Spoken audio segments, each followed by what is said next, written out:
లడ్డు కూడా నాసి రకం. నాకైతే ఆశ్చర్యం వేస్తుంది.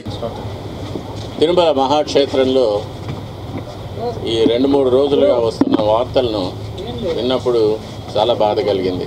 గైస్, తిరుపతి లడ్డు అంటే ఎవరికి ఇష్టం ఉండదు చెప్పండి. అసలు తిరుపతి లడ్డు అంటే హిందువులందరికీ ఒక ఎమోషన్ అనే చెప్పాలి. కట్ చేస్తే 1857లో సిపాయిల తిరుగుబాటు సమయం జరిగినప్పుడు అందులో చాలా కారణాలు ఉంటాయి. దాంట్లో మేజర్ కారణం ఏంటంటే అప్పట్లో బ్రిటిషర్స్ గన్స్ ని ఇంట్రడ్యూస్ చేశారు. ఆ సమయంలో బుల్లెట్ల వెనకాల క్యాటరేజ్ ఉంది. ఆ క్యాటరేజ్ కి పంది కొవ్వు, ఆవు కొవ్వుతో కలిపిన ఒక క్యాటరేజ్ ని తయారు చేశారు. ఆ క్యాటరేజ్ ని పండుతో పీకి ఆ గన్ లో లోడ్ చేసి దాన్ని ఫైర్ చేయాలి. సో ఇదే కారణంతో 1857లో హిందూ ముస్లిం యొక్క మనోభావాలు దెబ్బతిన్నాయి. అలాంటిదే ఇప్పుడు కూడా రిపీట్ అయిందంటారా?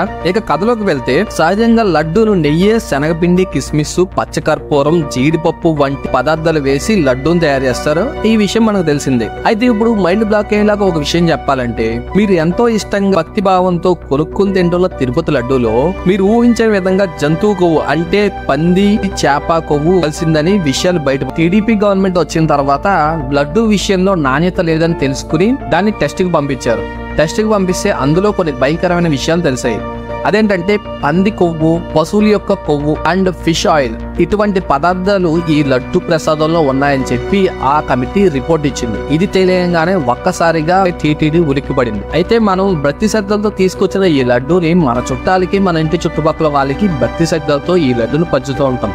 వాళ్ళు కూడా అంతే శ్రద్ధతో కాళ్ళకున్న చెప్పులు కూడా తీసి ఈ లడ్డూని ప్రసాదంగా స్వీకరిస్తారు. కానీ ఇకపై దాన్ని తీసుకోవడానికి కూడా ఆలోచించే పరిస్థితి వచ్చింది. ఈ విషయం మన ముందుకు రావడానికి ఎంత సమయం పట్టింది, కానీ జంతువు కొవ్వు ఉందని జులై నెలలోనే నిర్ధారణ అయింది. ఈ విషయం టీటీడీ ఈవో శ్యామలరావు గారికి కూడా షాకింగ్ విషయమే. కాబట్టి వెంటనే బయట పెట్టలేకపోయారు. అసలు టీటీడీ నాణ్యమైన సరుకులు వాడలేని దుస్థితిలో ఉందా అంటే ఎవరు కూడా నమ్మలేరు. ఎందుకంటే ప్రపంచంలో ఆదాయం పరంగా చూస్తే 2వ అతిపెద్ద ధార్మిక సంస్థ ఈ టీటీడీ. మరి ఎందుకు ఇలా కల్తీ జరుగుతుందంటే, గత 50 సంవత్సరాలుగా ఒకే కంపెనీ టీటీడీకి నందిని అనే కంపెనీ నేను విక్రిస్తుంది. కానీ వైసీపీ ప్రభుత్వం వచ్చిన తర్వాత ఈ నందిని అనే కంపెనీని పక్కకు పెట్టి గుజరాత్ చెందిన ఒక కంపెనీకి ఆర్డర్ ఇచ్చింది. కేవలం ఇలా మార్చడం వల్లే హిందూ భక్తుల యొక్క గుండె పగిలిపోయేలాగా కల్తీ బయటపడింది. ఈ విషయాన్ని మనం పూర్తిగా గమనిస్తే వాళ్ళు వీళ్ళు చెప్పడమే కాదు, మనకు కూడా తెలుస్తుంది పూర్వం ఉన్న క్వాలిటీ ఇప్పుడు లేదని. ఇది కాక తిరుమలలోని వెంగమాంబ సత్రంలో